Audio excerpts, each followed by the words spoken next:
John chapter 11, Holman Christian Standard Bible. Now a man was sick, Lazarus, from Bethany, the village of Mary and her sister Martha. Mary was the one who anointed the Lord with fragrant oil and wiped his feet with her hair. And it was her brother Lazarus who was sick. So the sisters sent a message to him, "Lord, the one you love is sick." When Jesus heard it, he said, "This sickness will not end in death, but is for the glory of God, so that the Son of God may be glorified through it." Now Jesus loved Martha, her sister, and Lazarus. So when he heard that he was sick, he stayed 2 more days in the place where he was. Then after that, he said to the disciples, "Let's go to Judea again." "Rabbi," the disciples told him, "just now the Jews tried to stone you, and you're going there again?" "Aren't there 12 hours in a day?" Jesus answered. "If anyone walks during the day, he doesn't stumble, because he sees the light of this world. If anyone walks during the night, he does stumble, because the light is not in him." He said this, and then he told them, "Our friend Lazarus has fallen asleep, but I'm on my way to wake him up." Then the disciples said to him, "Lord, if he has fallen asleep, he will get well." Jesus, however, was speaking about his death, but they thought he was speaking about natural sleep.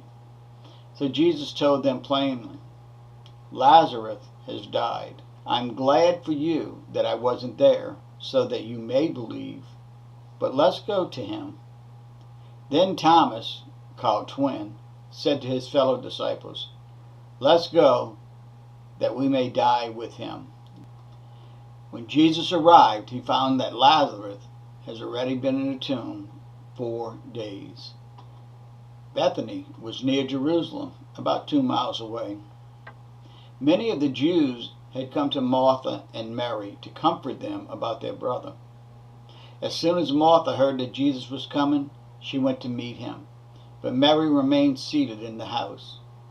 Then Martha said to Jesus, "Lord, if you had been here, my brother wouldn't have died. Yet even now, I know that whatever you ask from God, God will give you." "Your brother will rise again," Jesus told her. Martha said, "I know that he will rise again in the resurrection at the last day." Jesus said to her, "I am the resurrection and the life. The one who believes in me, even if he dies, will live. Everyone who lives and believes in me will never die, ever. Do you believe this?" "Yes, Lord," she told him. "I believe you are the Messiah, the Son of God, who comes into the world." After saying this, she went back and called her sister Mary, saying in private, "The teacher is here and is calling for you." As soon as she heard this, she got up quickly and went to him. Jesus had not yet come into the village, but was still in the place where Martha had met him. The Jews who were with her in the house, consoling her, saw that Mary got up quickly and went out. So they followed her, supposing that she was going to the tomb to cry there. When Mary came to where Jesus was and saw him, she fell at his feet and told him, "Lord, if you had been here, my brother would not have died." When Jesus saw her crying, and the Jews who had come with her crying, he was angry in his spirit and deeply moved. "Where have you put him?" he asked. "Lord," they told him, "come and see." Jesus wept. So the Jews said, "See how he loved him?" But some of them said, "Couldn't he who opened the blind man's eyes also have kept this man from dying?" Then Jesus, angry in himself again, came to the tomb. It was a cave, and a stone was lying against it. "Remove the stone," Jesus said. Martha, the dead man's sister, told him, "Lord, he is already decaying. It has been 4 days."